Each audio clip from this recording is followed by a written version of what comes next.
Hey, it's Alan, and I just wanted to let you know that you can now listen to the ongoing history of new music early and ad-free on Amazon Music, included with Prime. Hey, before we start the show today, I want to tell you about something brand new we're launching with our friends at Apple Podcasts called The Ongoing History of New Music Unlimited.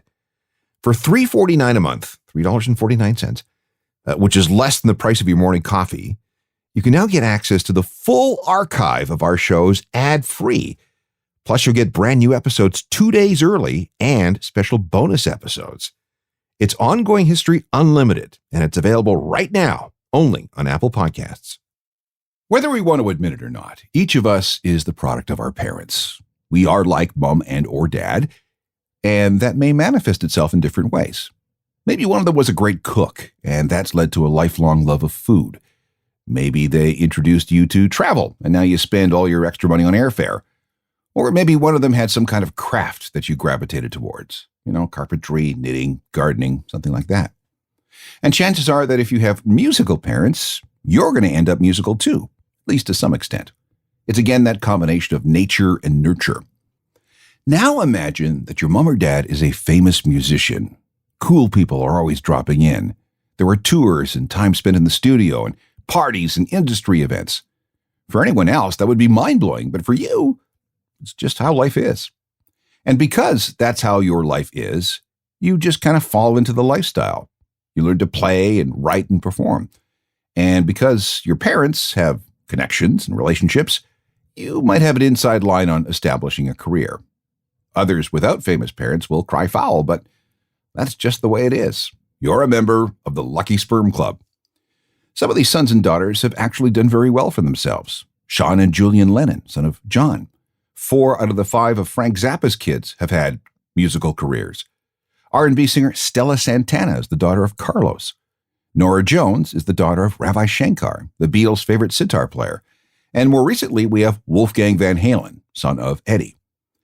Here's one you may have missed. Red Foo of LMAFO. He's the one with the afro and the big glasses. He's the son of Berry Gordy, the founder of Motown. You think he was able to parlay Dad's contacts into something? And here's one I missed for years. Gary Lewis and the Playboys was a big 60s pop group. Gary is the son of Jerry Lewis, the comedian. I had no idea until just recently. What other parent-children connections are there out there? Let's have a look. This is another edition of Musical Offspring. This is the Ongoing History of New Music podcast with Alan Cross. Welcome again. I'm Alan Cross, and I'll tell you this. One of the more popular programs from the past couple of years, at least in terms of the feedback I got, was on Musical Offspring, a look at the sons and daughters of famous rock stars.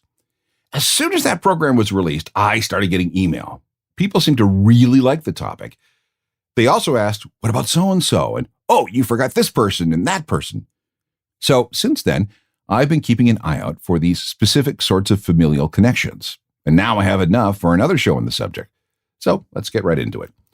On the first edition of Musical Offspring, I talked about a band called Swimmers, which features Joey Armstrong, son of Billy Joe of Green Day. They've released a series of albums under the name Swimmers and their previous name, which was Emily's Army. There's also Ultra Q, who was named after a Japanese sci-fi series. They're a 4-piece led by a guy named Jacob Danger Armstrong. That's Joey's younger brother and Billy Joe's second son. Like Dad, Jacob plays guitar. He started releasing music online in 2015 and performing in a band called Mount Eddie, which he formed with a bunch of friends from elementary school. They released one EP before changing their name to Ultra Q. There was a 2019 EP called We're Starting to Get Along, and a 2020 EP recorded in COVID lockdown in Dad's home studio. That record is called In a Cave in a Video Game. If you think of the Strokes when you hear this song called Redwood, can't blame you.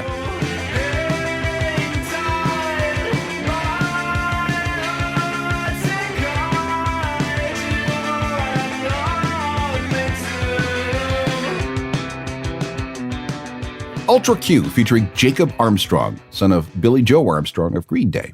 And he's the second son to follow in Dad's footsteps. Jay Weinberg wanted to be a drummer like Dad. Dad, Max, plays for one of the most famous backing groups of all time, Bruce Springsteen's E Street Band. Then he went on to lead the band for Late Night with Conan O'Brien And Dad has a series of his own recordings and compilations. So yeah, Jay became a drummer too, except that his tastes tended to be a lot harder than what his father was into. But Max had a role in that too. Way back in 2000, Dad took Joey to an Ozfest show, an event that included a new band called Slipknot. And after that, Jay was all about metal, and the heavier, the better. And although he started with guitars and bass, that Ozfest gig had him thinking about playing the drums. So, at age 14, and using Dad's gear, he started to play. And he was mostly self-taught, although Dad helped out a little. By the time he was in his middle teens, Jay was gigging with punk bands like The Used and The Bouncing Souls. That led to a stint in a New Jersey metal band called Chaosis, and then another group called Sadie Mae. Now keep in mind that he's still in high school at this point. Once he graduated in 2008, he joined a New York punk band called The Reveling. And at about the same time, Dad ran into a scheduling problem with Conan's show and wasn't able to play with the E Street Band. So who did Springsteen call to fill in? Son Jay. Pretty good gig for a teenager, right? From there, Jay had jobs with a hardcore band out of New York called Madball, but he got fired midway through a tour of Canada because it was felt that he wasn't a good fit. That was followed by a stint with Against Me for a while in 2011, which was all fine, but his big break was still coming. In 2013, Jordy Jordison, drummer with Slipknot, left the band. Jay auditioned and was hired as his replacement, although that was kept a secret from fans for over a year. And since then, he's been roaring across the planet with them. This is from the 2014 album 5, The Gray Chapter, the first Slipknot album to feature Jay Weinberg. This is Goodbye.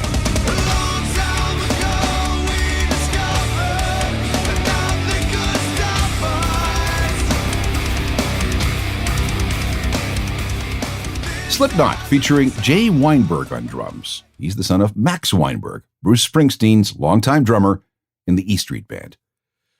The last time we did a show like this, we heard something from Inhaler, an Irish indie band fronted by Elijah Hewson, son of Paul Hewson, otherwise known as Bono. But what about the kid next door? This brings us to Eli Evans, son of Dave Evans, otherwise known as The Edge, and the guy who actually physically lives next door to Bono. His mom is Morley Steinberg, best known as the Mysterious Ways dancer that we saw during U2's Zoo TV tour.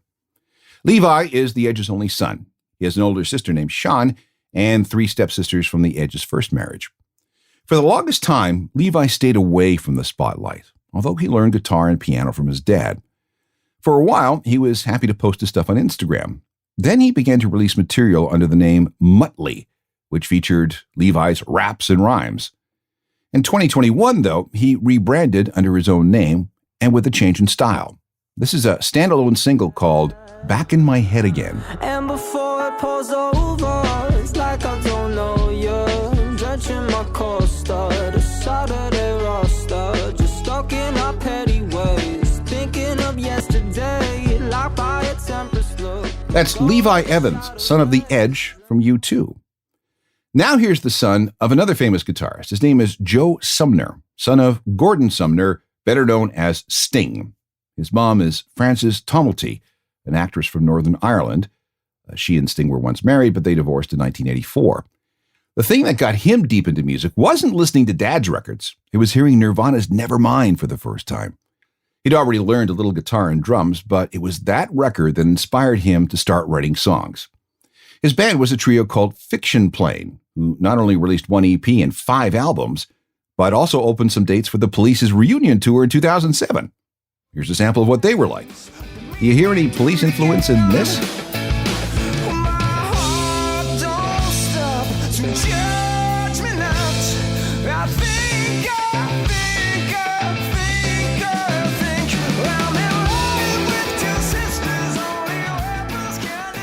From 2007, that's Fiction Plane, featuring singer Joe Sumner, son of Sting. The song is Two Sisters, and that album is Left Side of the Brain. One more note about Joe. He was something of a software entrepreneur for a while. He and a friend founded a company called Viclone, which stitched together multiple fan-shot videos into one movie featuring shots from different angles. It was back in 2010. Unfortunately, though, the app was gone by 2016. His current thing is working as the founder of an LA-based soccer team called City of Angels FC. More musical Offspring coming up, including Next Generation Metallica. This is another program on musical offspring, the sons and daughters of famous musicians who want to be just like dad or mom. Let's talk about Metallica for a second. Drummer Lars Ulrich has a couple of sons, Miles and Lane. Miles is the drummer, and Lane, who's 3 years younger, sings and plays bass. There is another son, Bryce, a stepbrother to Miles and Lane, but he's not in the band.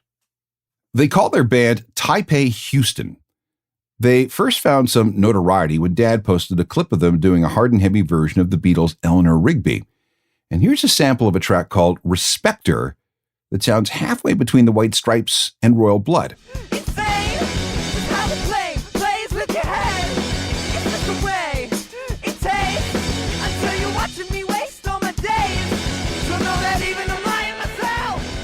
So there's Taipei Houston, featuring two of Lars Ulrich's sons.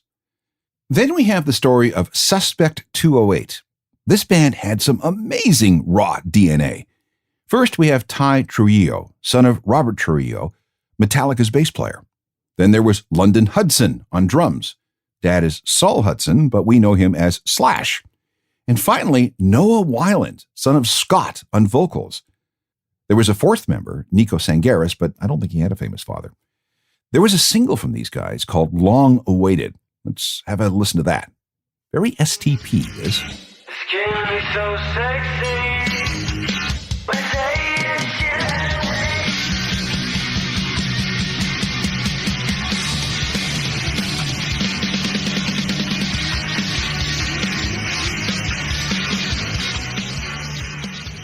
Pretty good, right? Unfortunately, Suspect 208 just could not hold it together. A few months after they announced their formation, Noah Weiland was kicked out because, like his dad, apparently, he couldn't be bothered to show up for rehearsals. That did not end well. A new singer was found, but that arrangement did not last, and Suspect 208 broke up. However, London Hudson and Nico Sangaris have a new band, at last word anyway, called Saint Electric, with 3 other people. And they sound like this. The song is called So Far Away. I have to move on and find my path, wandering endlessly. The plans we did so patiently, I followed them to the T. They worked out perfect. Saint Electric featuring London Hudson, Slash's boy, on drums. Moving on to something that's a little different. Jeff Tweedy is the singer and guitarist in Wilco, a band that's been a critical darling from the start. His oldest boy is Spencer Tweedy. He's a drummer who started with a preteen rock band called the Blisters before moving on to another group called the Monsters. Spencer and Dad have a group called Tweedy. They released an album in 2014, and since then they have learned to live stream together a lot. And Spencer has 2 EPs of his own. There's Geezer Love from 2016 and Sleep Is My God from 2019. Now get this. In 2020, HBO released a documentary called Showbiz Kids, where child stars got to tell their stories, warts and all. There's Will Wheaton, Henry Thomas, Todd Bridges, and a dozen others who were interviewed for the film. The soundtrack for this documentary was composed and recorded by Jeff Tweedy, Spencer Tweedy, and brother Sam Tweedy. How's that for a family effort? From that soundtrack, this is At a Distance.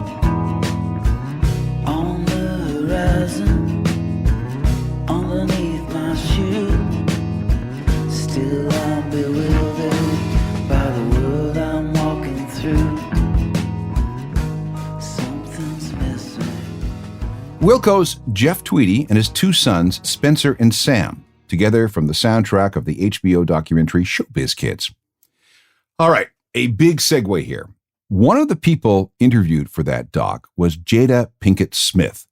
She was in a ton of films and TV shows growing up. She met Will Smith, you know him, on the set of The Fresh Prince of Bel-Air in 1994. 3 years later, they were married and they had a son named Jaden. He's now an actor, a rapper, and songwriter, just like Dad. 2 years later, she gave birth to Willow. And as she was being a mom to Jaden and Willow, she was in a metal band called Wicked Wisdom. This was back in 2002. Let's focus on Willow now. She's an actor, having debuted with Dad in the movie I Am Legend back in 2007. At age 10, she released a single called Whip My Hair, which became a top 15 pop hit.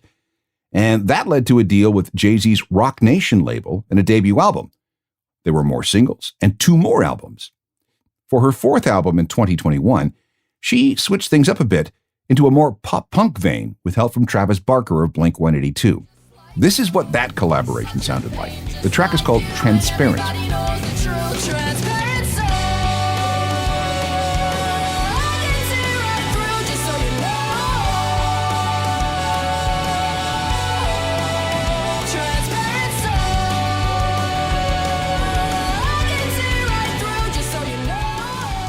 Willow, the daughter of Will Smith and Jada Pinkett Smith. Music obviously runs in that gene pool. More musical Offspring in just a second with 3 examples of father-daughter combinations. This program features another collection of sons and daughters of famous musicians who have, or at least are trying to, have musical careers of their own. This last bunch all have parental connections to the original grunge era. And let's start with Dave Grohl. Dave came from a family that was torn up by divorce.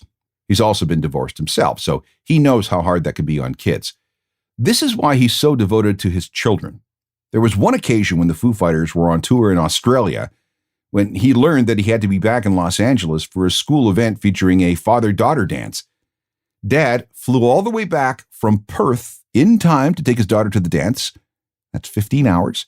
And then he flew right back to Perth, another 15 hours, and made a Foo Stadium gig with 4 hours to spare.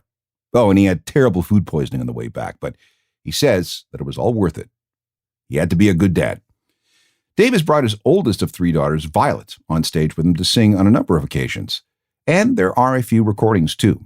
This is a cover of Nausea, a song by the punk band X. It features Violet, Daddy Dave, Chris Novoselic from Nirvana, producer Dave Kirsten, and Dave Lombardo of Slayer.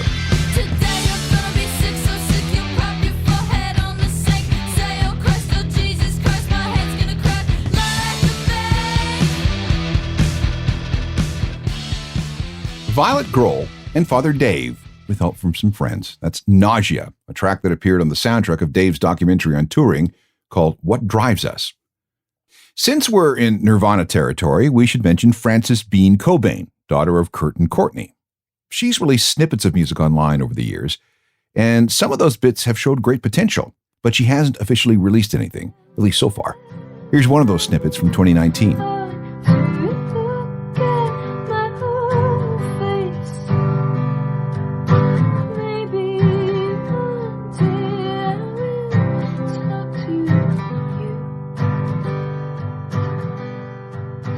Let's move to Toni Cornell. She's Chris Cornell's second daughter. Her mom is Vicky. Her older sister Lillian is also quite the singer. Both of them have been keeping their father's memory alive by performing his songs both online and live. After Chris died in 2017, Toni went on a mission to educate the public against things like addiction and suicide. She's also part of Chris's foundation that works to help homeless, poor, and neglected children. In 2018, Toni released a duet she sang with her father before he died. This was released just in time for Father's Day that year. She was just 13 when this recording was made.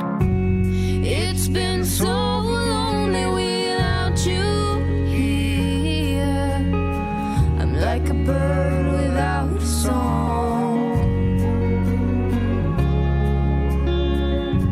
and nothing can stop these lonely. Toni Cornell with Dad Chris in the background.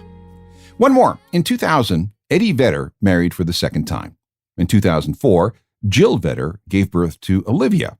A few years later came Harper. So let's start with her. Harper was the first to release some music when SiriusXM launched a channel dedicated to Pearl Jam in 2016. Harper and her dad recorded this cover. She would have been about 8 at the time.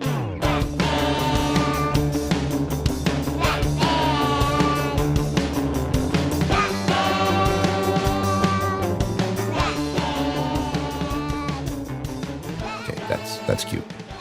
Eddie Vedder's daughter Harper is the singer. Olivia Vedder has been working with Dad on music for a while now. In 2021, she appeared on the soundtrack of the movie Flag Day, which is by Dad's buddy Sean Penn. I think this is a good way to end things. It's a song called My Father's Daughter. I am my father's daughter, come hell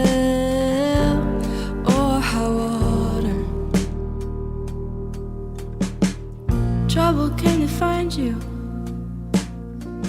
Shadowed into every word and deed till it got you in its. Nice stuff, right? Olivia Vedder, daughter of Eddie with My Father's Daughter. The more time goes by, the more musical offspring we're going to encounter. That means I'll have to keep tabs on who's got kids and which of them are growing up to be musicians and performers themselves. If you have a suggestion for this ever-growing list, drop me a line through alan@alancross.ca, and we will revisit this topic again. Meanwhile, you can catch up on past programs with the Ongoing History of New Music podcast. Hundreds of episodes are available through any platform you care to use. We can meet up on Twitter, Instagram, and Facebook. And don't forget about my website, which is updated every single day. It's ajournalofmusicalthings.com. And it does come with a free newsletter that you should get. Back with more soon. Technical Productions by Rob Johnston. I'm Alan Cross. You've been listening to the Ongoing History of New Music podcast with Alan Cross. Subscribe to the podcast through iTunes, Google Play, Stitcher, Spotify, and everywhere you find your favorite podcasts.